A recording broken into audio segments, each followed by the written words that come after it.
Tervist! Kui paljudel teist on parasjagu taskus mingi nutiseade? Tõstke käsi. No jaa, sellega saate mulle punkte anda. Aga kui paljudel teist on suus hambaimplantaat? Ei pea käsi tõstma. Jama lugu, et tegelikult kumbki neist ei pea igavesti vastu, sest mõlemad hävivad keskkonnamõjude toimel. Ja seadmete puhul on nende eluiga piiratud tavaliselt mingi pisikese komponendi poolt, mis kõige enne otsad annab.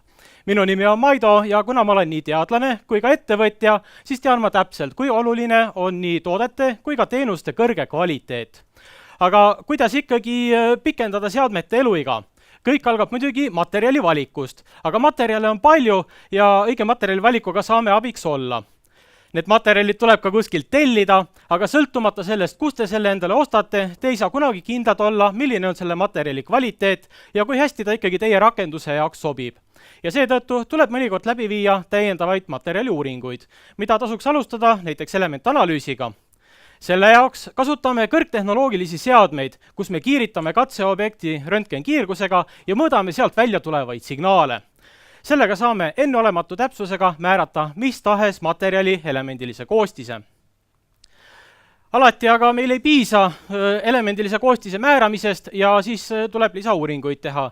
Näiteks antud juhul on meil tegu siin ühe titaani-alumiiniumi sulamiga, mille koostis küll vastas nõuetele, aga kui me tegime täiendavaid uuringuid, siis leidsime sealt sulamist mikromõrad ja sellist sulamit mitte mingil juhul ei tohiks kasutada autodetailide valmistamiseks.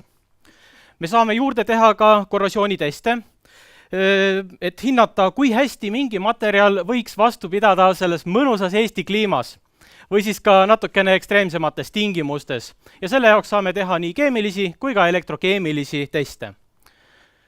Alati meil muidugi ei piisa tavapärastest korrosiooniennetusmeetoditest ja seal võib abi olla hoopiski kõrgtehnoloogilistest katetest, mida me kiletehnoloogia laboris ka välja töötame. Selliste katete abil on näiteks võimalik teha paremaks hambaimplantaate, et nad peaksid 5 aasta asemel vastu 2000 aastat.